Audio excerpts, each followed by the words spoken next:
Hi friends, you're watching Cricket with Raghuram. In today's video, I'll be reviewing the third day's proceedings of the second test match being played between England and India at Lord's. In my review of the second day's proceedings, I had said that Joe Root's wicket will be very crucial, and if India can pick Joe Root's wicket very early on day 3, then the game is on for India and India can even get England all out for a smaller total. I had also said that if India can manage to pull off that 100 to 125 runs lead against England on day 3, that will be very crucial for India to win this test match. And India did not do both of them. They neither got Joe Root out quickly nor they could take 100 to 125 runs lead. It was England who in fact took 27 runs lead at stumps on day 3.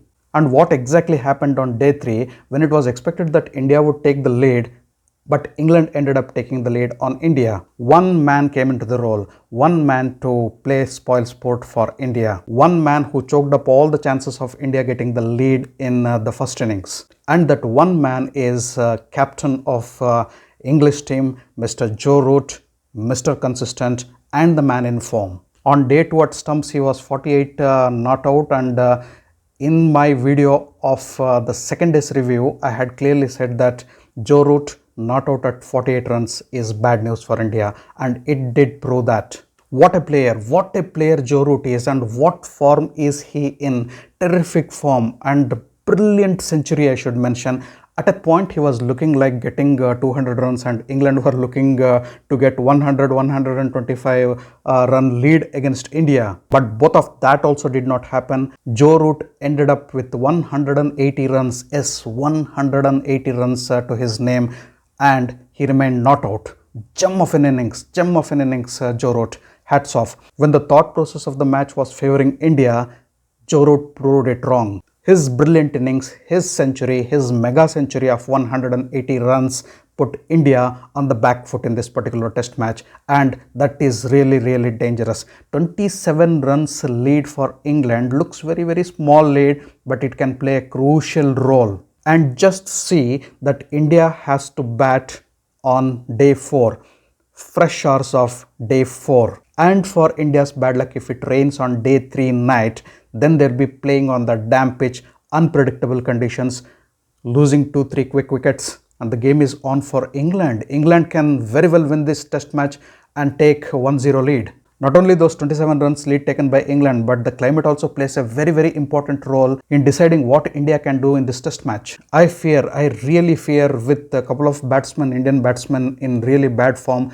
and England bowlers in very good touch, and England having that substantial 27 runs lead, and the doubt of the climate coming into the play, I definitely feel England has a slighter edge. England has an upper hand right now at this particular point at stumps on day 3. But we can't tell. If India manages to get that 250-270 runs lead on day 4, and if Indian bowlers bowl to a plan, then India too are in the game. Well, third day stumps, too early to predict anything. Let's watch on day 4 what exactly is going to happen. But the entire third day, just like the first day belonged to KL Rahul and KL Rahul's century, the third day belonged to, though Joe Root had almost completed his half century, 48 runs on day 2, still the third day entirely belonged to Joe Root. It is just because he added 132 runs to his overnight total and got those 180 runs to his credit. 180 runs being scored by a single batsman of the caliber of Joe Root is very crucial, was very crucial for England. He had to play that key role. He played it. He held one end of England innings.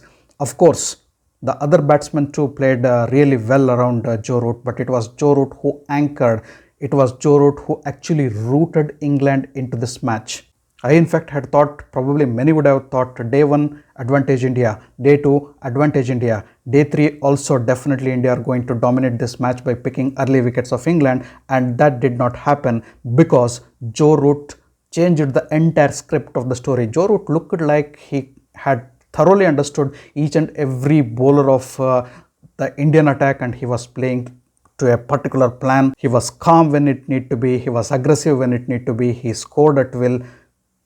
Brilliant knock by Joe Root, no words at all. And very importantly, Joe Root remaining unbeaten at the end. When England got out, England got all out, Joe Root still remained unbeaten on 180, and he was pretty comfortably looking to get that 200 if possible, if there were wickets, even a 300.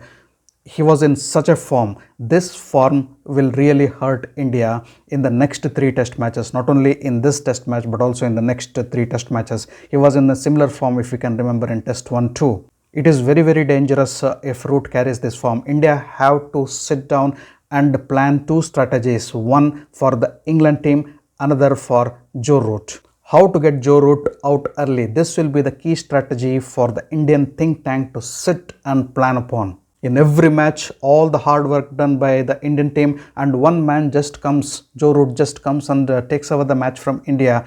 So Indians can't just sit and watch this. They have to come with a plan. Jonny Bairstow was the other batsman who was not out on day 2 at stumps. He too played brilliantly along with Joe Root. Both were playing to a plan, both were looking aggressive, and in the first session itself, Joe and Jonny accumulated almost 100 runs in the first session. That was pressure on India. Not even a single wicket for India's credit. No bowler could disturb Joe Root, no bowler could disturb Jonny Bairstow. They scored at will.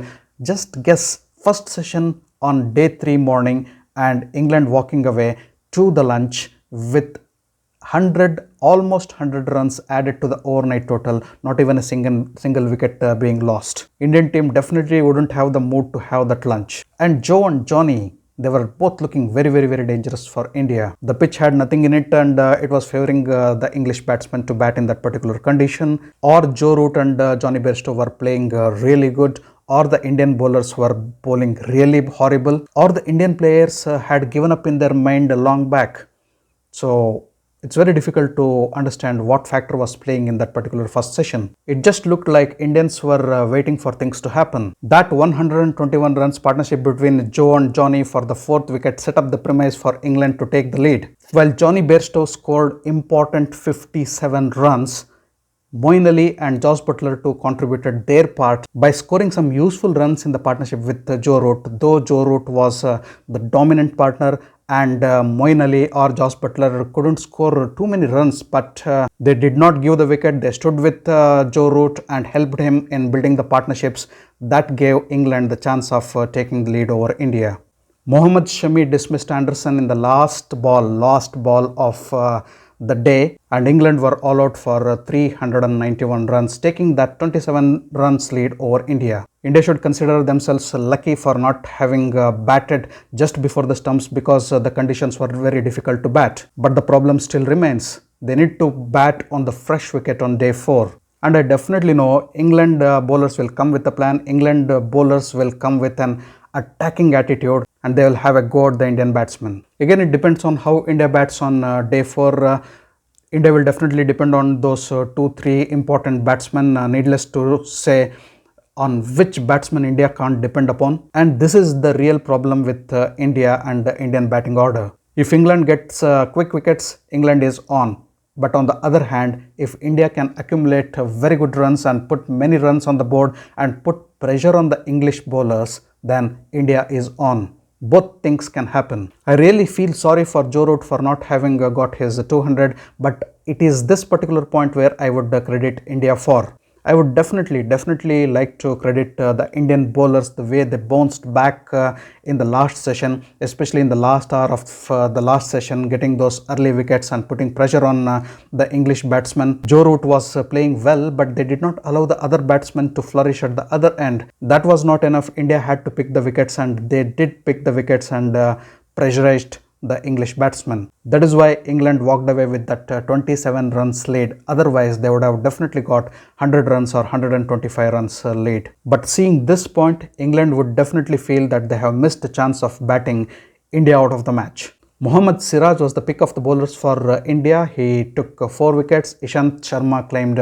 3 wickets, while Shami finished with 2 wickets to his name. But guess who was really unplayable? It was Ravindra Jadeja who was unplayable. English batsmen struggled to play Ravindra Jadeja. Did India miss the trick here? Did India miss that second spinner here? Did India really miss the services of Ashwin. If Moeen Ali and Joe Root can use those conditions, use those slow and damp conditions tomorrow and trouble Indian batsmen, India will definitely miss the second spinner. India bowled 33 extras. Yes, 33 extras. Out of them, 17 were no balls, and out of those 17, most of the no balls were bowled, that too deliberately in the final few overs. I felt it was a negative tactic by India. It was a negative tactic to purchase more balls to get England all out.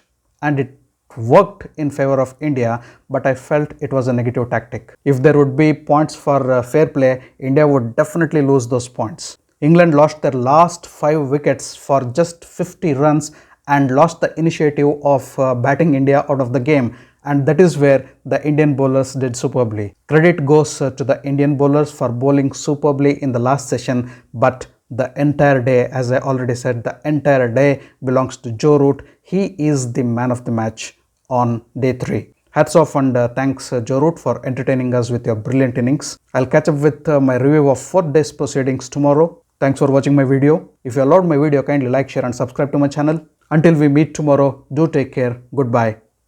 Namaste.